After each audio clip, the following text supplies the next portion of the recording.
let's begin the first chapter of mathematics, that is number system. So before I start with the chapter, I would like to say that the greatest invention in the human civilization is the discovery of numbers. So students, you can imagine the scenario where we don't have the answer, or we have a confusion to answer the questions like how many or how much, right? And why these confusions arise? Because there is no knowledge of numbers, right? So the numbers are so important in our day-to-day life, right? So we are going to study number system in this chapter, right? First we'll start with the types of numbers. Types of numbers. So here we are going to study natural numbers,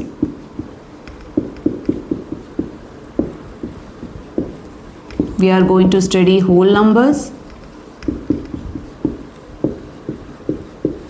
and we are also going to study integers. All right. So the discovery of numbers, the invention of numbers, help people to answer questions like how many apples are there in the basket, or how many people are there in the room, or how many books are lying on the table, right? So we'll start with natural numbers. So natural numbers are also called as counting numbers. Why they are called counting numbers? Because we use them in our daily life. Like if you say that I ate 2 apples today, or if you say that my mother gave me 2 chapatis for tiffin box. So we are using these numbers, right? We are using these numbers for counting, right? So they are called counting numbers, like 1, 2, 3, 4, and so on, which we use in our day-to-day life. Okay, so we have operations also which we use on the natural numbers. Operations like addition, subtraction, multiplication, and division, right? So if I give you an example, addition, if I say 4 plus 3, 4 is a natural number, 3 is a natural number. So if we add, we get 7, which is again a natural number. So, and if suppose if I do subtraction, if I say 7 minus 3, I get 4. So 7, 3 and 4 are all natural numbers.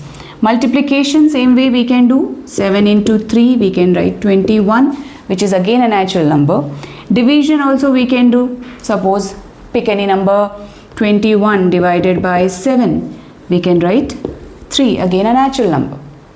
So natural numbers can be written on the number line. You can show the natural numbers on the number line.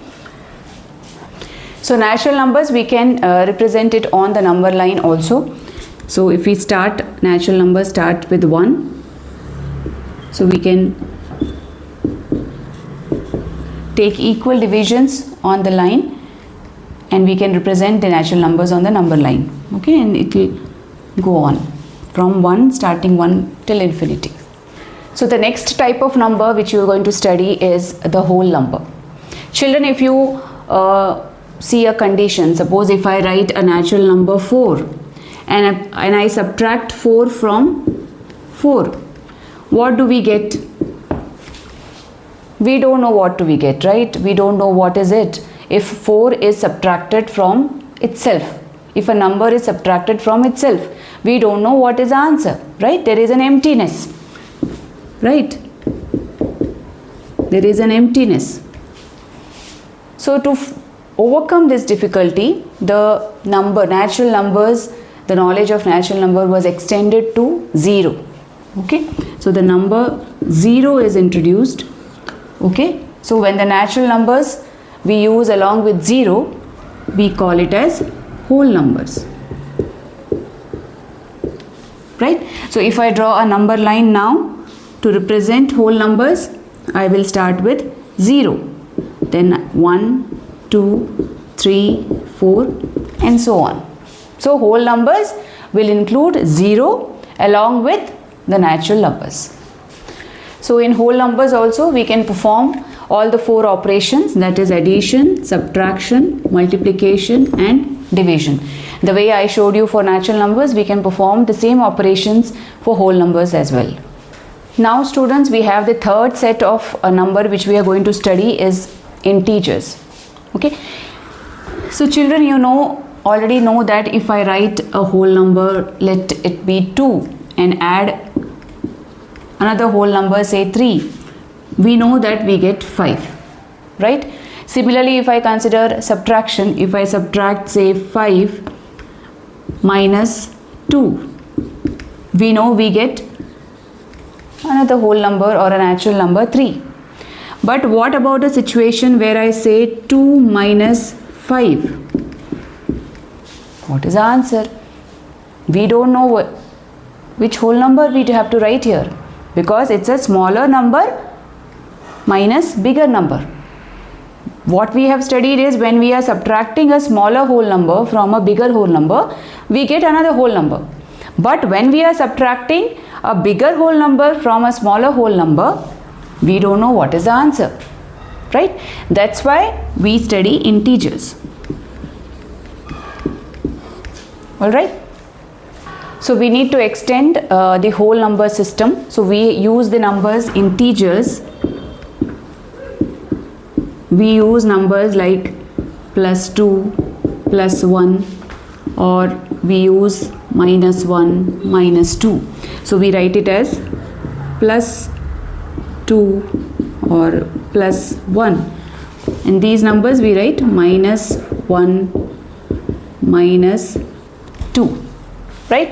So we have now another set of numbers which are, some numbers are positive numbers, some numbers are negative numbers, along with 0. Okay. Now we have a new collection of numbers on the number line. So if I now draw a number line, in the middle I'll write the number 0. Now towards the right side of 0 we write positive numbers with equal distance from each other. And towards the negative side, towards the left side of 0, we write numbers which are negative numbers.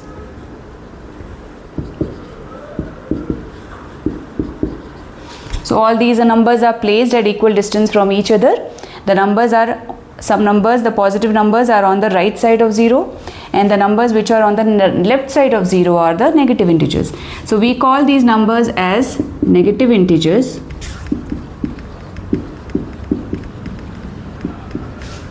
And the numbers on the right side of 0, we call them as positive integers.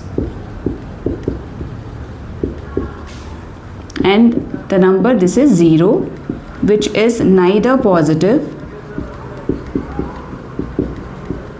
nor negative. Okay, 0 is 0, neither positive nor negative. Now if you see here, if you observe, -1 is on the left side of 0, +1 is on the right side of 0. So they are at equal distance on either side of 0, right? So the distance from 0 to -1 is same as the distance of 0 from +1.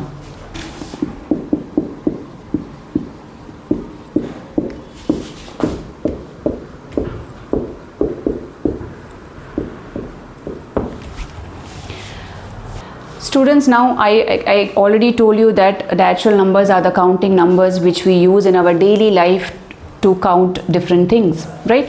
Now what about integers? Where do we use integers? So integers also we make use in our daily life in different scenarios.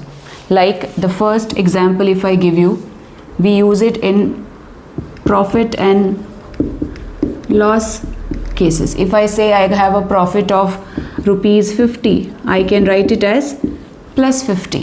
Or if I say I got a loss of say rupees 100, I can write it as -100. So in case of profit and loss, we use the integers, positive integers as well as negative integers. Now second example we can take is height of place from the sea level. Suppose if we consider this as the sea level.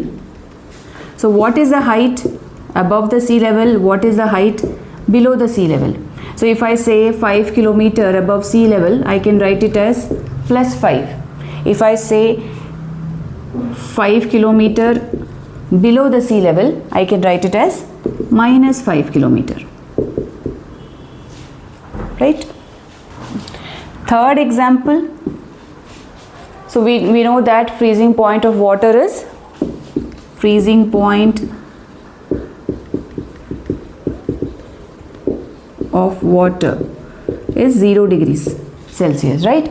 So if I want the temperature above the freezing point of water, so above freezing point, I can say, suppose above freezing 4 degrees above freezing point, I can write 4 plus 4 degrees Celsius. If I say below freezing point of water, I can write minus 4 degrees Celsius. Okay, so this way we can represent integers also in our daily life situations.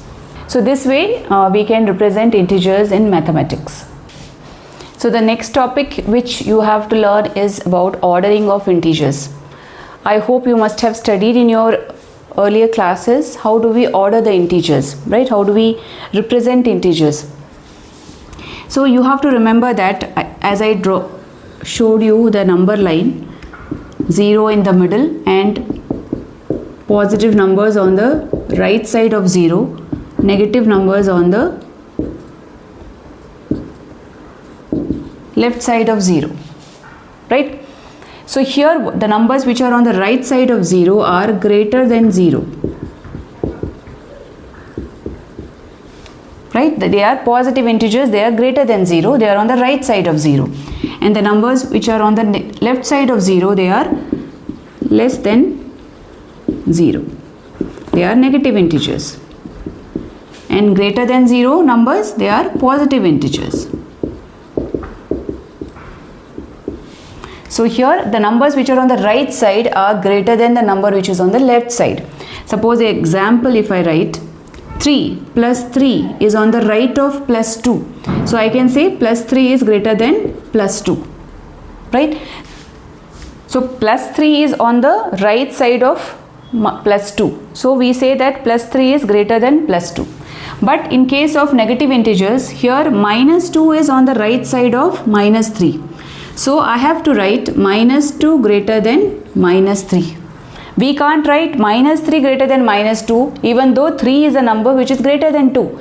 But it is minus 3 and minus 2, right? So the numbers which are opposite to each other, okay, whether they are greater or smaller depends upon whether they are negative or positive integer, right?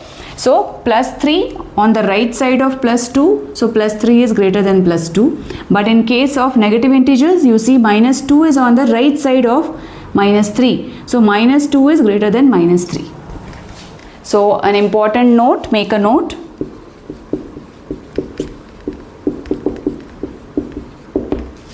Greater the number,